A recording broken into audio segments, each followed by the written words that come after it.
자, 오늘은 하나님의 복음이라는 제목으로 여러분과 함께 은혜를 나누려고 합니다.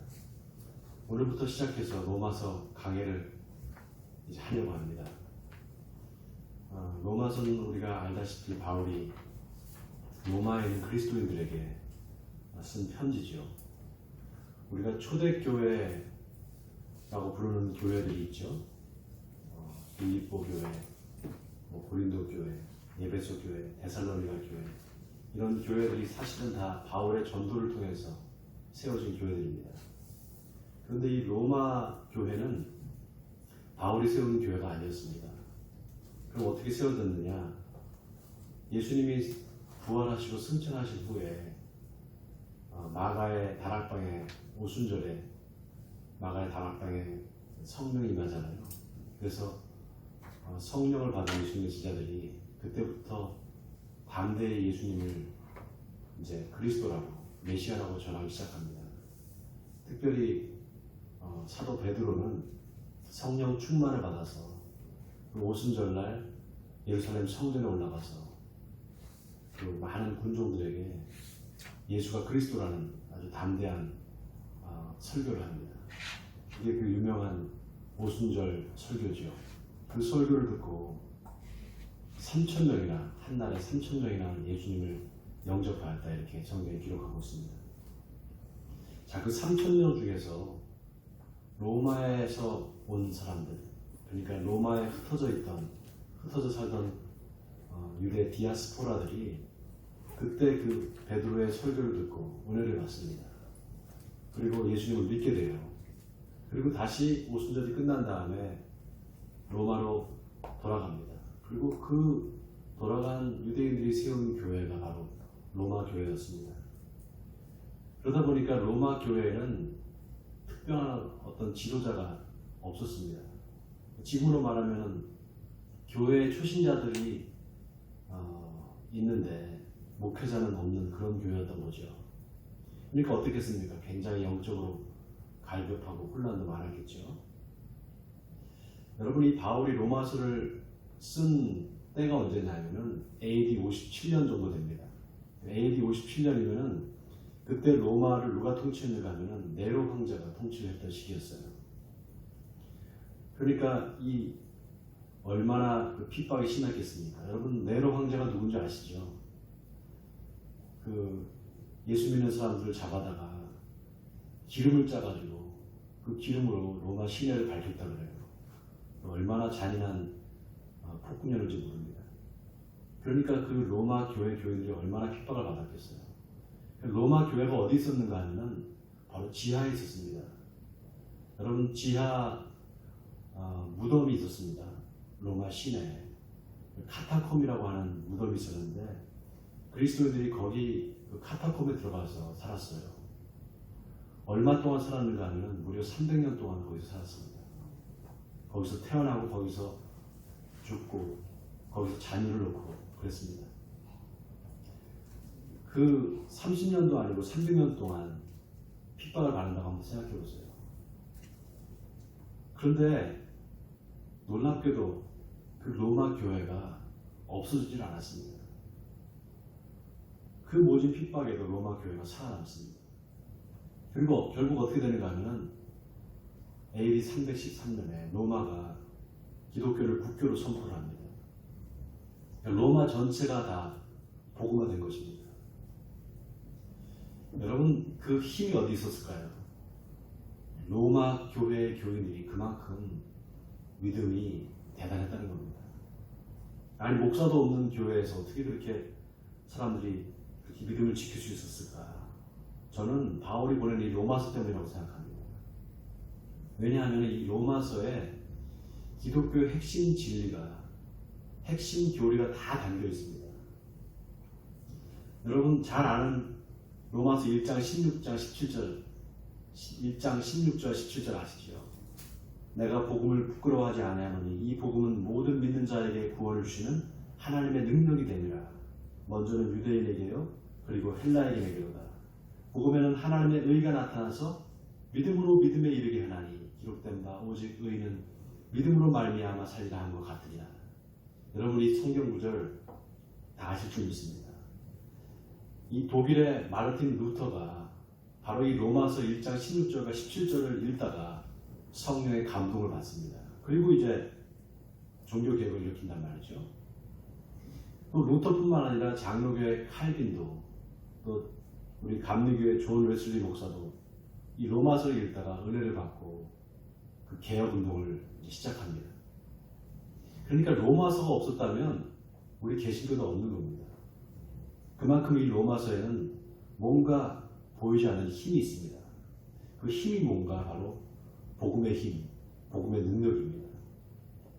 이 모든 복음은 모든 믿는 자에게 구원을 주는 하나님의 능력이 되리라, 이렇게 바울이 고백하고 있는 것처럼 이 복음에는 하나님의 능력이 있습니다.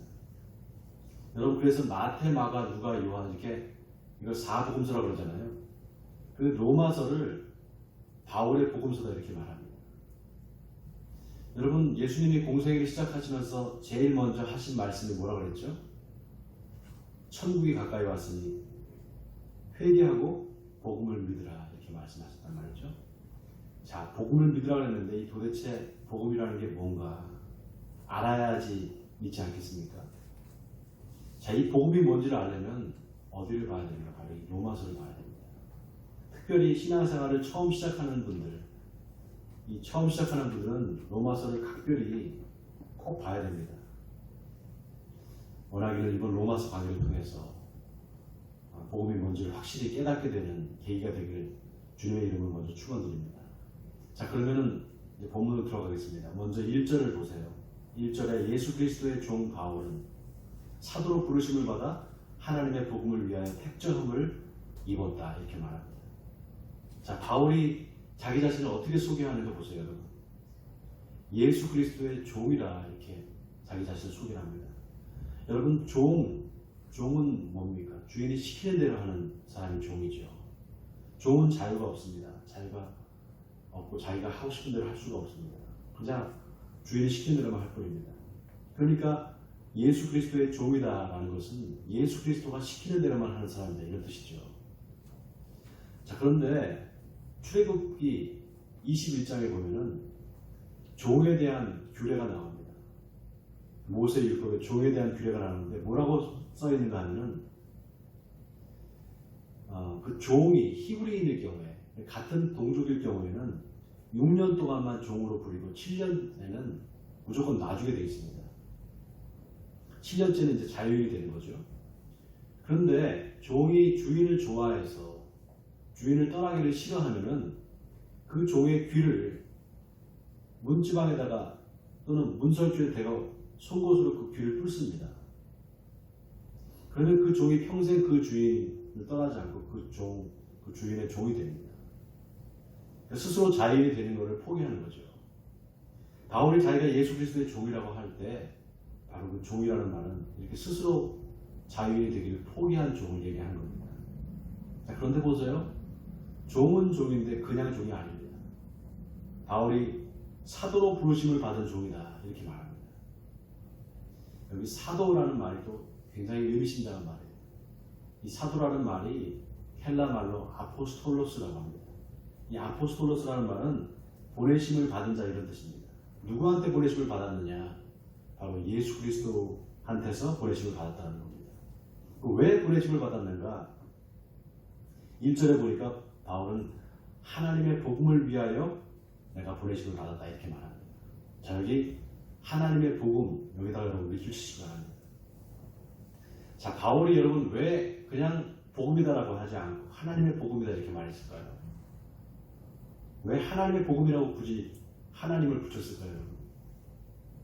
하나님의 복음의 반대말이 뭘까요, 여러분? 사람의 복음이겠죠. 그러니까 바울은 자기가 지금 사람의 복음을 전하는 것이 아니다, 하나님의 복음을 전하는 것이다.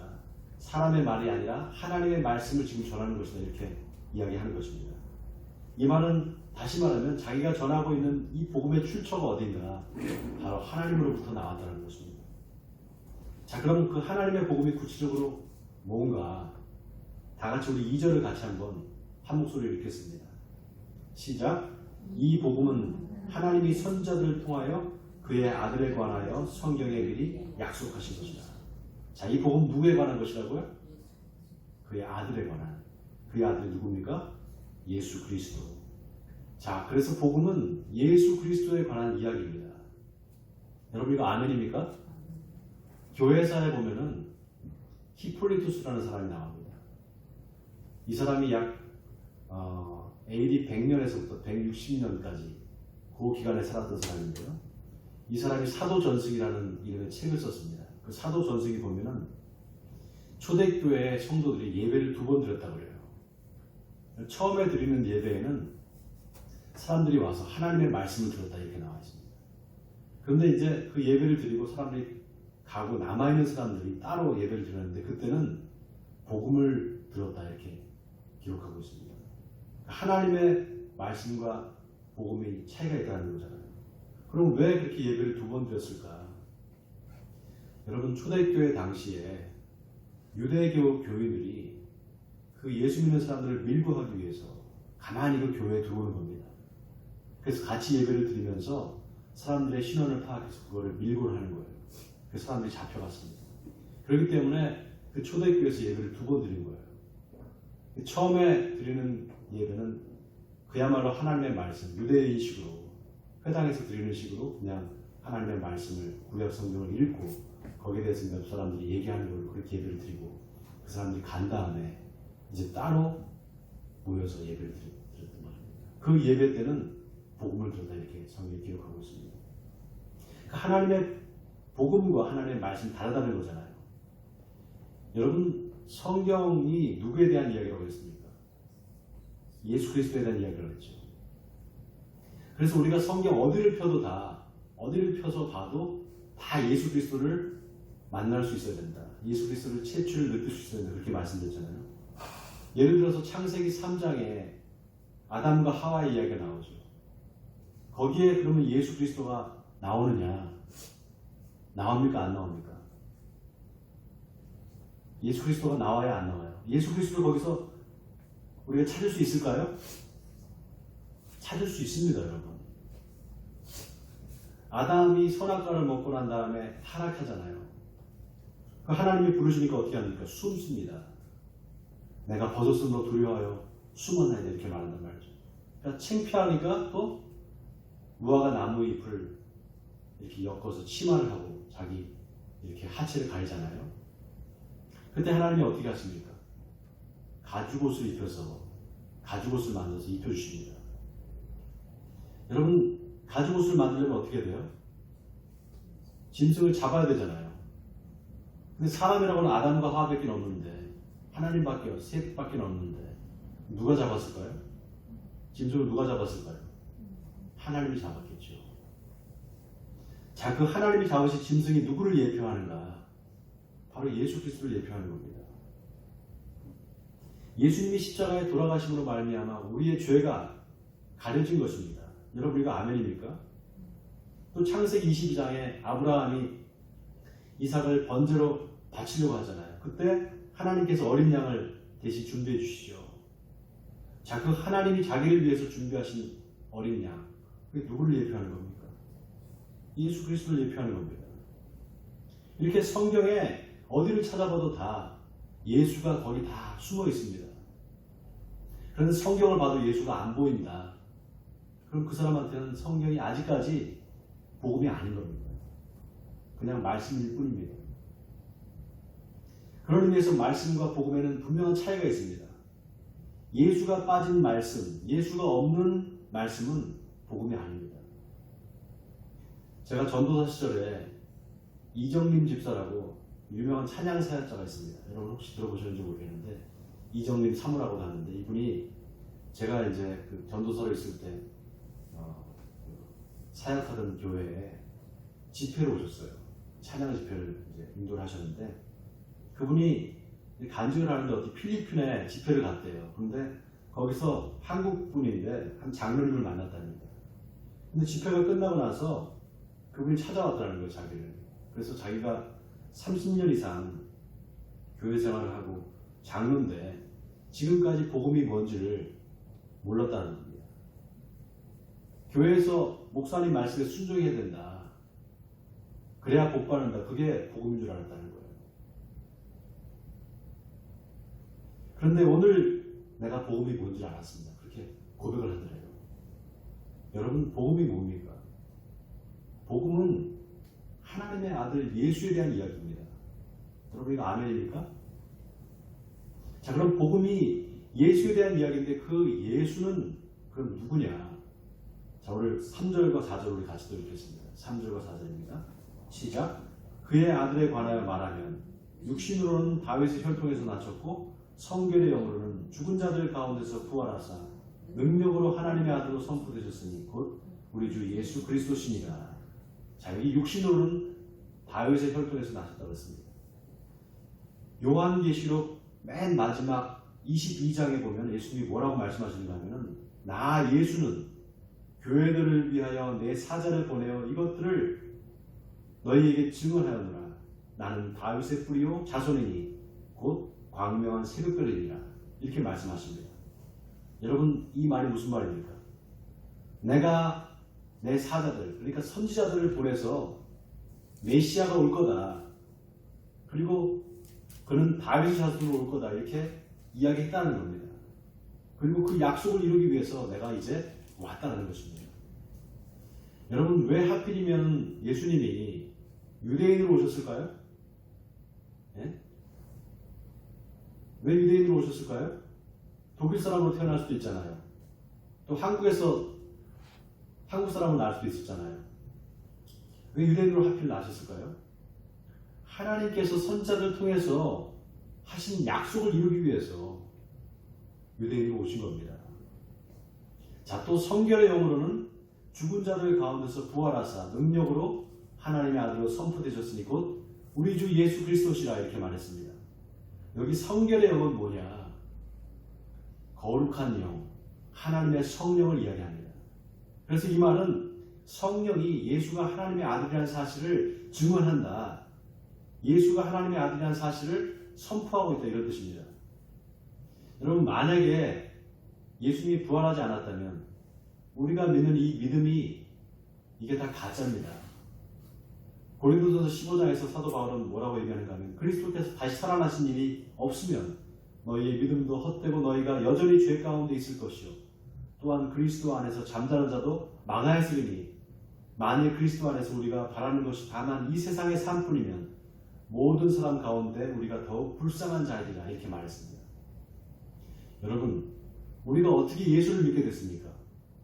여러분, 어떻게 예수를 믿게 됐습니까? 우리가 어떻게 예수가 부활했다는 사실을 믿게 됐습니까? 내가 믿어야지. 내가 이거 믿어야 돼. 그래야 나 천국 갈 수 있어. 그렇게 노력해서 여러분 믿어졌습니까?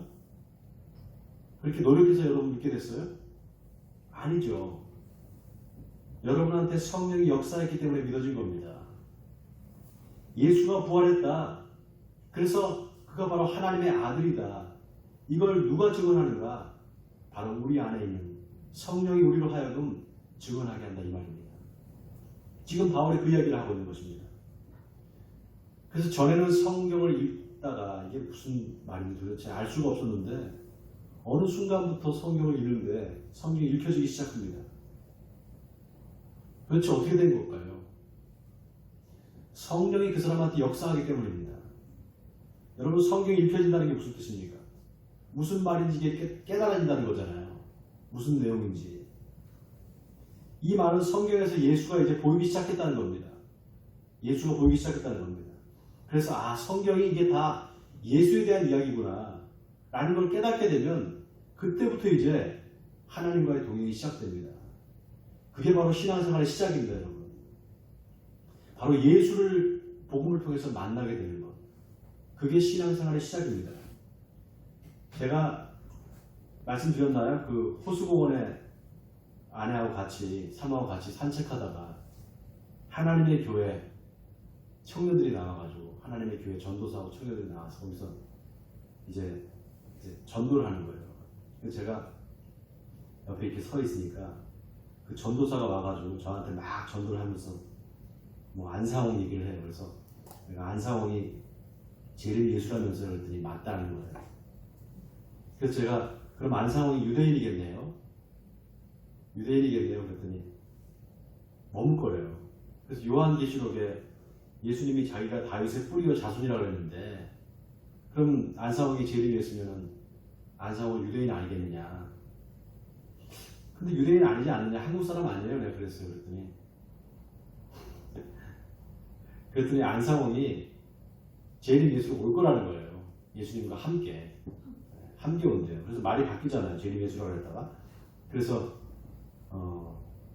부활해서 온대요. 그래서 그럼 재림 예수가 그럼 둘이냐? 예수님도 오시고 그러면 안상홍도 오면 그럼 둘 다 같이 오면 그 예수가 둘인 거냐 그랬더니 그건 아니고 안상홍은 성령이래요. 또 성령. 그래서 성령은 영인데 어떻게 사람을 올 수가 있어요? 그랬더니 저한테 뭐 하는 사람이네요. 뭐 하는 사람이에요. 그래서 제가 감리교 목사라고 그러면서 언제 한번 성경 가지고 우리 같이 한번 얘기할까요? 그랬더니 갑자기 태도가 돌변하더니 선생님은 그냥 선생님 믿는 거 믿으세요. 저는 그냥 제가 믿는 거 믿을게요. 그리고 우리 심판 때 봅시다 그러더라고요. 마지막 심판 때 봅시다 그래요. 그래서 제가 그러자 그랬어요. 심판 때 보자. 여러분 복음이 뭔지를 모르면요 마귀한테 이렇게 미혹이 됩니다. 지금 복음이 뭔지를 몰라서 마귀한테 미혹된 사람들이 얼마나 많은지 몰라요. 제가 복음이 뭐라고요? 예수에 관한 게 바로 복음입니다. 예수에 관한 이야기. 예수가 아닌 다른 걸 이야기하는 거 그거 다 가짜입니다. 그래서 교회에서 뭘 전해야 되는가? 바로 이 예수를 전해야 됩니다. 예수가 누군가, 예수가 어떤 분인가 이걸 전해야 될 줄 믿습니다. 예수가 아닌 다른 걸 전한다? 그 교회에서 빨리 나와야 됩니다. 설교를 하는데 예수님에 대한 이야기는 없고 맨 다른 이야기만 한다. 또 설교를 들었는데 예수 생각은 안 나고 맨날 예화 생각만 한다. 다 문제가 있는 겁니다. 설교를 들으면 자꾸 예수님이 생각나야 됩니다. 성경을 보고 신앙생활을 하면 할수록 자꾸 예수가 누구니까 생각이 나고 예수님이 자꾸 알고 싶어져야 됩니다. 예수가 빠진 설교가 아닙니다. 예수가 빠진 예배가 아닙니다. 예수가 빠진 기도와 찬양, 하나님이 그 기도와 찬양 듣지 않습니다. 받아주지 않습니다. 모든 말씀과 찬양과 예배가 다 예수에 관한 것이어야 됩니다. 왜냐하면 복음은 바로 예수에 대한 이야기이기 때문에 그렇습니다. 여러분 이거 아멘입니까? 어떤 사람은 교회에 왜 다니냐고 물어보면은 교회 가면 목사님이 좋은 말씀 하시니까 좋은 말씀 하시니까 그거 들으러 간다 이렇게 말합니다. 여러분 교회에서 뭐 나쁜 거 가르치겠습니까? 좋은 거 가르치잖아요. 그래서 좋은 말씀이라는 거죠. 여러분 교회가 그런 곳입니까? 교회가 성경의 말씀을 가르치는 곳인데 그 성경 말씀이 여러분 윤리나 도덕이 아닙니다. 성경은 생명에 대한 책입니다. 생명에 대해서 이야기하는 책입니다. 여러분 생명만큼 중요한 게 뭐가 있겠습니까? 생명을 돈으로 살 수 있습니까? 돈이 아무리 많아도 생명을 살 수 없습니다. 그 생명이 누구냐? 바로 예수 그리스도입니다. 그래서 복음은 생명이신 예수에 대한 이야기입니다. 그래서 그 예수를 복음을 통해서 만나는 게 바로 교회에 오는 목적입니다. 원하기는 복음을 통해서 예수를 만나신 여러분 되시길 주님의 이름으로 축원드립니다. 자, 그럼 어떻게 하면 복음을 통해서 우리가 예수를 만날 수 있을까? 자, 오늘 본문 5절을 또 같이 읽겠습니다. 5절입니다. 시작. 그로 말미암아 우리가 은혜와 사도의 직분을 받아 그의 이름을 위하여 모든 이방 중에서 믿어 순종하게 하나니. 자, 여기 믿어 순종하게 한다. 여기 밑줄 치시기 바랍니다. 자, 이 말이 뭔 말인가? 그냥 믿기만 하면 되는 게 아니라 믿고 순종해야 된다는 것입니다. 예수님이 자주 이런 말씀하셨어요. 귀 있는 자는 들으라. 귀 있는 자는 들으라. 여러분 이게 무슨 말입니까? 귀가 있다고 해서 다 듣는 게 아니라는 겁니다. 그리고 그 귀가 있는 그 귀로 듣는 거 그게 듣는 게 아니라는 겁니다. 여러분. 그러니까 똑같은 말을 해도 어떤 사람은 이렇게 듣고 어떤 사람은 저렇게 듣습니다. 그리고 서로 다르게 이해를 합니다. 여러분 복음서에 보면은 예수님이 나사렛 회당에서 안식일날 나사렛 회당에 들어가셔서 구약 성경을 펼쳐서 읽으십니다. 그 회당 예배가 그렇게 시작되거든요. 누가 가서 그 낭독자가 성경을 펴서 읽는 걸로 시작됩니다. 예수님이 안식일에 그 나사렛에 있는 회당에 들어가서 펴서 읽은 성경이 어디였는가 하면 이사야서 61장입니다. 주의 성령이 내게 임하셨으니 이는 가난한 자에게 복음을 전하게 하시려고 내게 기름을 부으사 나를 보내사 포로된 자에게 자유를 눈먼 자에게 다시 보게 함을 전파하며 눌린 자를 자유롭게 하고 주의 은혜의 해를 전파하게 하려 하십니다. 이렇게 성경을 읽으신 다음에 이 말씀이 너희 귀에 응하였느니라 이렇게 말씀하셨어요. 그러니까 사람들이 예수님이 하시는 말씀을 듣고 뭐라고 하는가 하면은 저가 요셉의 아들이 아니냐 이렇게 말합니다. 요셉의 아들이 아니냐. 왜 그 요셉의 아들이 아니냐 이런 말을 했을까요? 그 마음에 순종하는 마음이 없으니까 예수님이 그냥 요셉으로 보이는 겁니다. 요셉의 아들로. 아니 그러니 지가 뭔데 저 목수 아들 주제에 건방지게 뭐 말씀이 응하느니 말하느니 이런 소리를 하는가 이렇게 무시한 거죠. 여러분 이사야서 61장이 어떤 내용입니까? 메시아가 와서 이스라엘 백성들을 그 포로 생활에서 해방시켜 줄 거다 이 말입니다. 이게 희년에 대한 이야기거든요. 희년 선포입니다. 그런데 그 말을 듣고 순종하는 마음이 없으니까 이 유대인들이 그 성경 말씀이 이사야서의 말씀이 복음으로 들리지 않는 겁니다. 한마디로 복음에 순종하지 않기 때문에 그냥 말씀에 머무르는 겁니다. 그게 나한테 복음이 안 되고. 그러니까 예수님이 엘리야 시대에 그 얘기를 듣고 엘리야 시대에 3년 반 동안 흉년을 잃었을 때 이스라엘에 수많은 과부가 있었다. 그런데 오직 이 시돈 지방에 있는 사렙다 과부한테만 엘리야가 보내심을 받았다. 그렇게 말합니다. 또 엘리사 선지자 시대 때 이스라엘에 수없이 많은 나병 환자가 있었지만 오직 수리아 사람 나아만 장군만 나음을 받았다. 이렇게 말합니다. 이 말은 무슨 말입니까? 너희가 지금 내가 복음을 전하고 있는데 복음을 선포하고 있는데 너희가 순종하지 않기 때문에 이제 그 복음이 이방인한테 전해질 거다 이 말입니다. 그 말을 들은 유대인들이 예수님을 절벽으로 끌고 가서 떨어뜨려 죽이려고 합니다. 여러분 우리가 예수를 믿는다는 게 뭡니까? 예수님의 말씀에 순종하는 겁니다. 아무리 천국 말씀을 듣고 하나님 말씀을 들었다고 해도 순종하지 않으면 아무 소용없습니다. 예수님께서 비유로 말씀하셨죠. 씨 뿌리는 자의 비유. 그 씨 뿌리는 자의 비유에 첫 번째 뿌려진 씨가 뭡니까? 어디에 뿌려집니까? 길가에 뿌려진 씨입니다. 그 길가에 뿌려진 씨를 뭐라고 예수님께서 해석을 해주시는가 하면은 아무나 천국 말씀을 듣고 깨닫지 못하면 악한 자가 그 마음에 뿌려진 것을 빼앗나니 이는 곧 길가에 뿌려진 자요 이렇게 말합니다. 왜 그 말씀을 듣고 깨닫지 못할까요 여러분?